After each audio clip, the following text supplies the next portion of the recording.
Hey, good morning. Hope everybody had a good weekend. We had a good weekend. Church was good on Sunday. And after got home and stuff, I went upstairs. I've got this media closet with, movies and music and stuff. It's just complete chaos up there. And I, organized it and came downstairs and worked on the garage, which is complete, disorder. I keep a big tub out there of dog food, and the kids, it's one of their chores to feed the dogs, and there's always little bits spilled. And went out there the other day and, was startled because, a mouse ran, across the floor and, hid. And I was, I don't think about running into mice and stuff out here. So I, cleaned up the garage, organized it. I can kind of see what's going on in there now, which is nice. And hit my pantry and cleaned that up. And I've got another closet in the hallway headed to the garage where I keep kind of everything, phone books, batteries, tape, random stuff, little kid art stuff, and organize that. So I'm feeling pretty good about life, feeling like I kind of tackled some of the madness going on in my house, and just kind of made me think about, my walk with God right now, and the fact that I've been feeling convicted about cursing, because I tend to curse frequently, not as bad as I used to. I've been praying about it for a long time, and it's just gonna have like words popping out of my mouth before I even think about it, and they aren't always classy. So I thought I'd, look in the Bible and see what scriptures I could find, directly talking about cursing and things. And I found a lot of them, refer to cursing as in not giving a blessing, but I curse you with sickness or, whatever bad, feelings or ill wishes on people, kind of a cursing, not just, swearing. So kind of kept looking, and I found in Luke 6:45, scripture says, "The good man brings good things out of the good stored up in his heart, and the evil man brings evil things out of the evil stored up in his heart. For out of the overflow of his heart, his mouth speaks."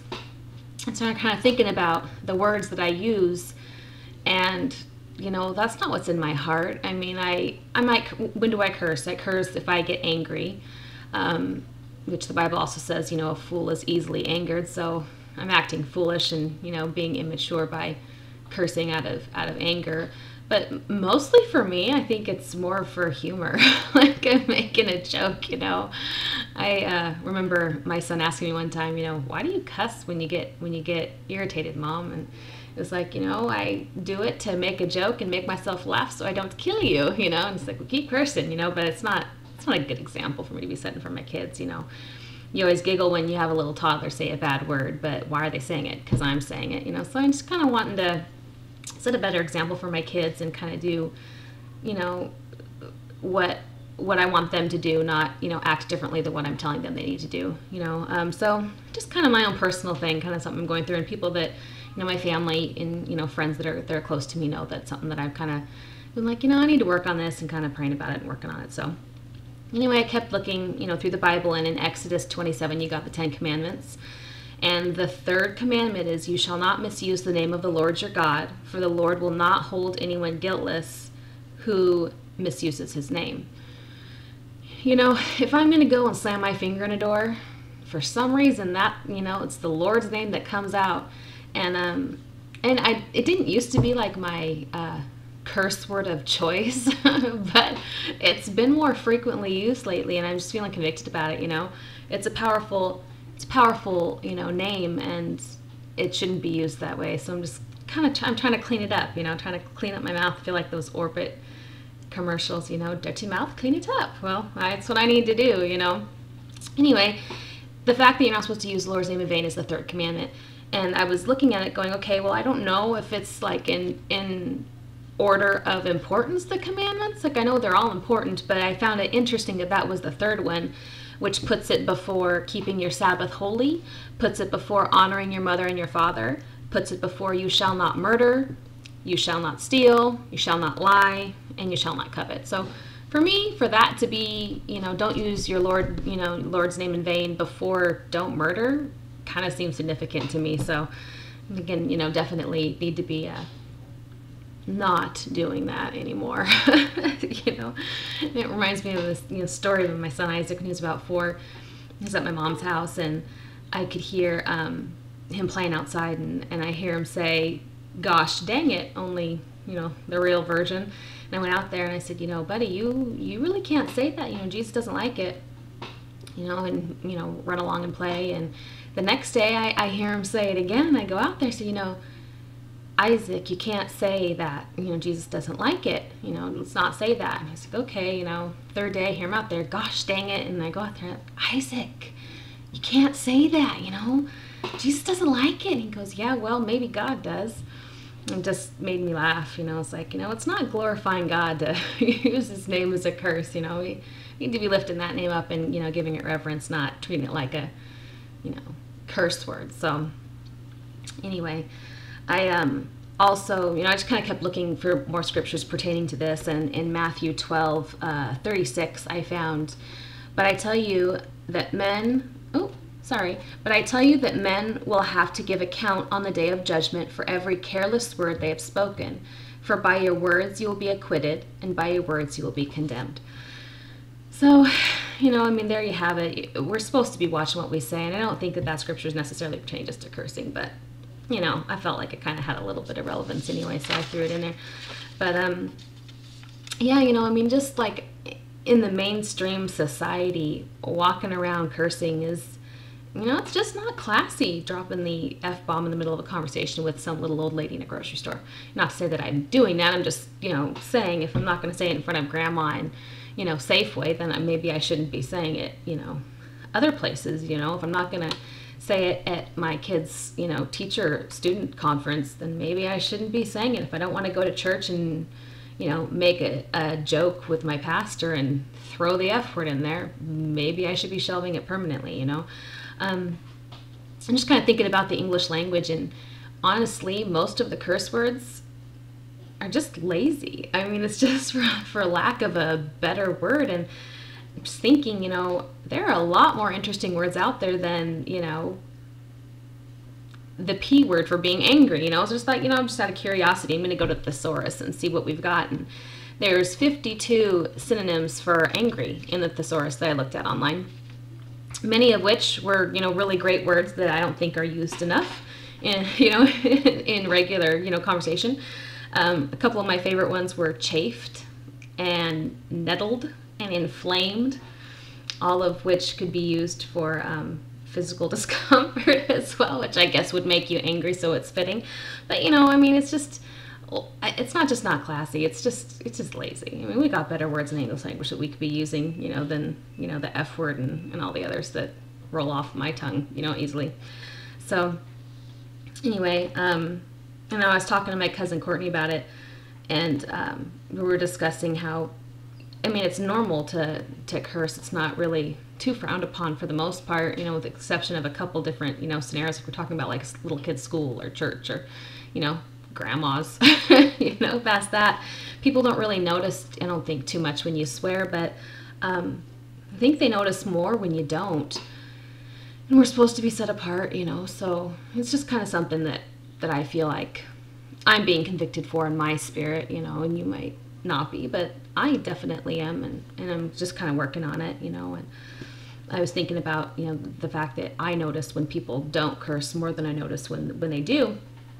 And case in point, you know, my husband really likes to watch a lot of like stand-up comics and stuff, and when we're watching, you expect the cursing and the crassness and whatnot, but when I watch a comic that doesn't curse from the beginning to the end of the show, I notice, you know, I've noticed the lack of it. And two comics that we watched recently, one is Angela Johnson. She's super cute and really funny, and definitely would recommend her. She's pretty funny. And also Tom Wilson, who happened to play Biff in all of the Back to the Future videos, and he was surprisingly funny and clean, you know. I mean, no curse words that I noticed anyway. So, I mean, I notice a lack of cursing more than I notice the presence of cursing in a conversation. So it's just something that I'm feeling like I need to kind of watch and pay attention to. You know, and I'm getting there. I mean, I'm always going to be a work in progress, thankfully. This isn't as good as it's going to get.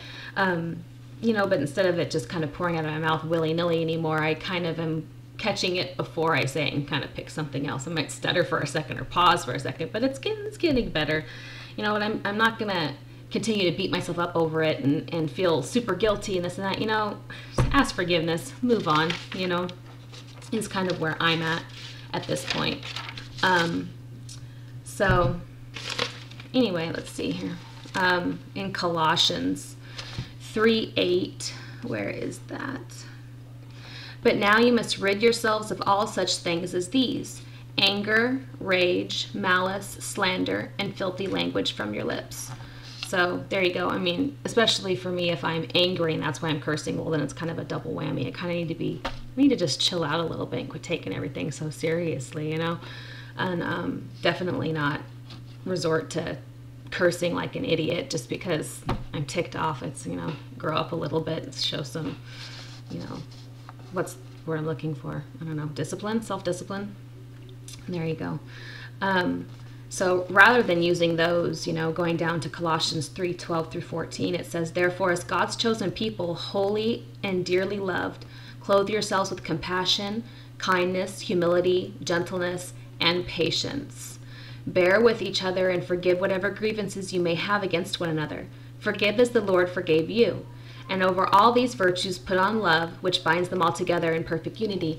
So, I mean, again, I don't need to be running around being angry and ticked off and cursing because I'm ticked off or whatever. You know, I need to kind of take my thoughts captive, take my mouth captive, and be, you know, the master of, you know, what I'm speaking instead of just, you know, I mean, it's not doing anybody any good. It's not doing me any good. It's not lifting anybody up. It's not doing anything, you know, positive for anybody involved. So, and then again in Colossians 4:5, it says, be wise in the way you act toward outsiders.